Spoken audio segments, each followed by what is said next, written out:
9 reasons they still won't be honest after the affair comes out. You found out that your partner cheated on you. The affair is no longer hidden, the secret has been exposed, and yet something still feels incomplete. There are gaps in the story, things that don't quite add up, a sense almost undeniable that there's more beneath the surface. So you're left in this painful space, not just dealing with the betrayal itself, but with the lingering question. If it's already out, why won't they just tell the whole truth? What you're experiencing isn't random. It's not forgetfulness, confusion, or an inability to articulate. It's protection. And once you understand what they are protecting and why, you begin to see the pattern clearly. In this video, I'm going to share 9 reasons why someone struggles to be honest after an affair. Number 1, protecting their self-image. At the core of this, they are trying to protect who they believe themselves to be. Not just how you see them, but even how they see themselves. You see, most people carry an internal narrative that says, I'm a good person. I'm a good partner. I would never do something like that. That identity is foundational. It's how they orient themselves in the world. So when the affair comes out, that image is already fractured. But full honesty doesn't just crack it, it completely shatters it. Because honesty at that level is not just admitting what they did, it's admitting what it means. It's acknowledging that they lied repeatedly, they manipulated reality, they betrayed trust, and they became someone they never believed themselves capable of being. That realization creates a painful gap between who they thought they were and what their actions reveal. And that gap is where shame lives. So instead of allowing their identity to evolve, they protect it. They minimize, justify, and selectively disclose, not because they don't know the truth, but because telling the whole truth would require them to confront who they are. And until they can separate their worth from their behavior, they will continue to defend the identity instead of facing reality. Because to them, losing that identity feels like losing themselves. Information is power, and as long as they are the gatekeeper of the truth, they retain some level of control. So they can shape how the story is told, what gets emphasized and what gets omitted. The moment everything is fully revealed, that control completely disappears.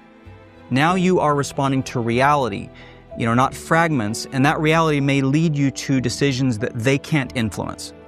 So they manage the flow of information very carefully. They answer what is asked, but they rarely volunteer more.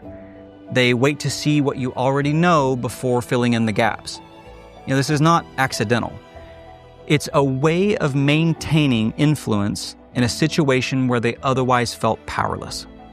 So it allows them to test your reactions in real time and adjust what they share accordingly. Full honesty carries real risk.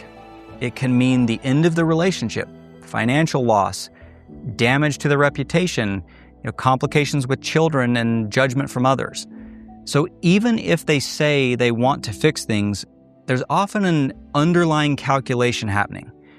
How much truth can I reveal without losing everything? So they attempt to, kind of contain the damage. They omit the details, they soften the timelines, they downplay emotional involvement. So this is not really about integrity, it's about self-preservation. Every additional detail feels like it could tip the scale further against them. And so they try to walk a tightrope between honesty and survival. Truth is disruptive. It brings conflict, emotional intensity, and very difficult conversations. They have already seen what honesty can trigger: the anger, the grief, the chaos. So there's this pull to avoid making it worse.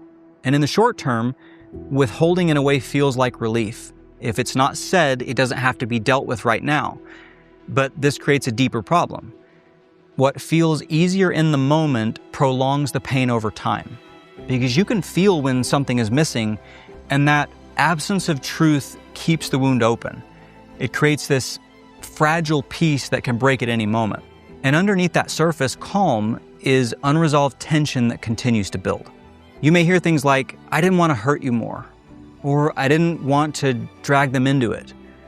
On the surface, it sounds considerate, even compassionate.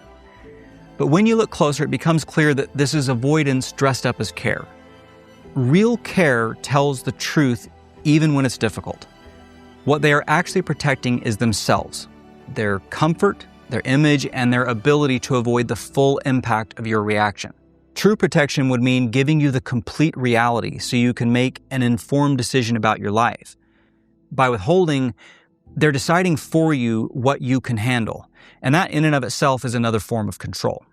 The deeper the betrayal, the heavier the emotional weight. Guilt says, I did something wrong, but shame says, there is something wrong with me. Full honesty, it forces them to sit in that distinction, to feel the full emotional impact of their actions without escape. And for many people, that feels overwhelming, if not devastating. So they fragment the truth. They reveal parts of it so they only have to feel parts of the shame, rather than confronting it in its entirety. So it becomes a way of emotionally regulating by limiting the exposure. Because if you face it all at the same time, it's going to feel like it's just too much. Beneath the surface is a belief that if you knew everything, you would leave.